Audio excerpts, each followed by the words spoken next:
আসসালামু আলাইকুম ওরহমতুল্লাহ। প্রিয় দর্শক, আশা করছি আল্লাহর মেহেরবানিতে সকলেই ভালো আছেন।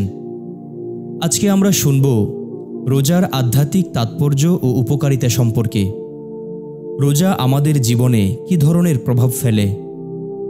রোজা ইসলামের 5টি মৌলিক স্তম্ভের একটি। এটি শুধু উপবাস থাকার নাম নয়, বরং আত্মশুদ্ধি, আত্মসংযম এবং আল্লাহর সন্তুষ্টি লাভের অন্যতম মাধ্যম। রোজা একজন মুমিনকে আধ্যাত্মিক, শারীরিক ও মানসিকভাবে পরিশুদ্ধ করে তোলে এবং আল্লাহর নৈকট্য লাভে সাহায্য করে।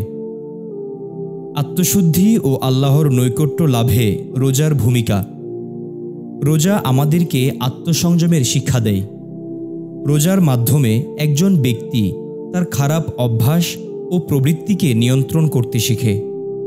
খাবার, পানীয় ও বৈধ সম্পর্ক থেকেও নির্দিষ্ট সময়ের জন্য বিরত থাকার ফলে আত্মনিয়ন্ত্রণের অভ্যাস গড়ে ওঠে। তাকওয়া বৃদ্ধি। রোজা আমাদের তাকওয়া অর্জনে সাহায্য করে। রোজার মূল উদ্দেশ্য তাকওয়া অর্জন করা।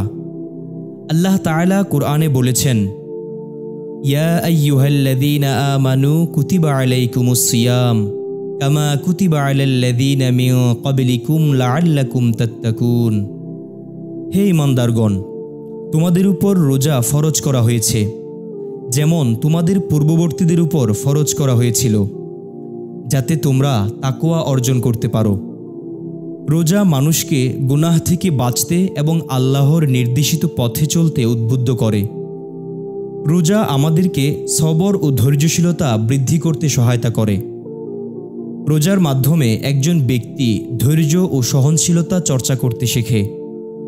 ক্ষুধা ও পিপাসা সহ্য করার পাশাপাশি জীবনের প্রতিকূল পরিস্থিতিতেও ধৈর্য ধারণের শক্তি অর্জন করে। রাসূল সাল্লাল্লাহু আলাইহি ওয়াসাল্লাম এই প্রসঙ্গে বলেন, রোজা হলো ধৈর্যের অর্ধেক। আল্লাহর সঙ্গে সম্পর্ক দৃঢ় করা। রোজার মাধ্যমে মানুষ আল্লাহর ইবাদতে অধিক মনোযোগী হয়। নামাজ, কোরআন তেলাওয়াত, দোয়া ও ইস্তিগফারে বেশি বেশি সময় ব্যয় করে, যা তাকে আল্লাহর নৈকট্যে পৌঁছে দেয়। রাসূল সাল্লাল্লাহু আলাইহি ওয়াসাল্লাম বলেছেন, যে ব্যক্তি ঈমানের সাথে এবং সওয়াবের আশায় রমজানের রোজা রাখে, তার পূর্ববর্তী সমস্ত গুনাহ ক্ষমা করে দেওয়া হয়। সহিহ বুখারী শরীফের হাদিস।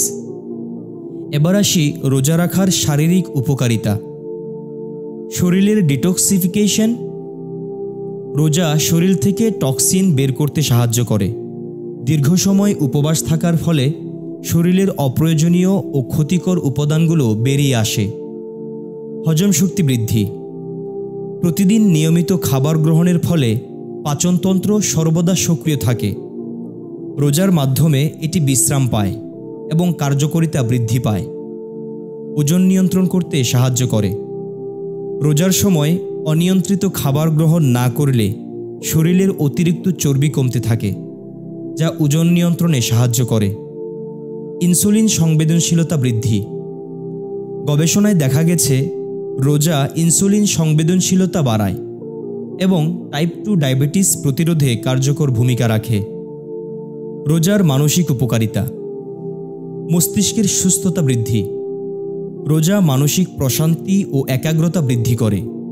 নিয়মিত ইবাদত ও দোয়ার মাধ্যমে মানসিক চাপ কমে এবং মস্তিষ্কের কার্যক্ষমতা বৃদ্ধি পায়। আত্মবিশ্বাস ও আত্মনিয়ন্ত্রণ বৃদ্ধি। রোজা একজন ব্যক্তির আত্মনিয়ন্ত্রণের শক্তি বৃদ্ধি করে, যা তাকে আত্মবিশ্বাসী করে তোলে। খারাপ অভ্যাস পরিত্যাগ করে। ধূমপান, অতিরিক্ত খাওয়া ও অলসতা পরিত্যাগে রোজা সহায়ক ভূমিকা পালন করে। এটি মনকে বিশুদ্ধ করে এবং ভালো অভ্যাসে গড়ে তুলতে সাহায্য করে। রোজার সামাজিক ও নৈতিক উপকারিতা।